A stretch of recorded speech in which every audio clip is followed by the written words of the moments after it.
Saudi আরব এত গরম, মানে রুম থেকে বের হইলে বোঝা যায় তাপমাত্রা কত, 40-45 ডিগ্রি তাপমাত্রা। কিন্তু এত তাপমাত্রার ভিতরে আমরা কাজ করি। ছোটবেলায় ভাবতাম যে বিদেশ আসলে কতই না শান্তির জায়গা, কত আরামদায়ক একটা জায়গা।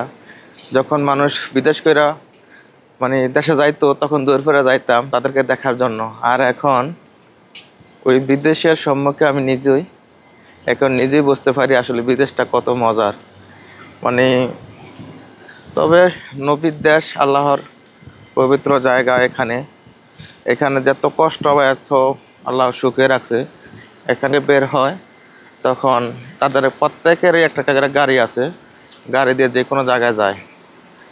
তো এটাই হচ্ছে তাদের সবচেয়ে একটা আরামদায়ক বিষয়। কিন্তু যারা এই প্রবাসে আসে তাদের জন্য এই মজা ফেসিলিটি বা এত আরামদায়ক কিন্তু বিষয়টা নেই।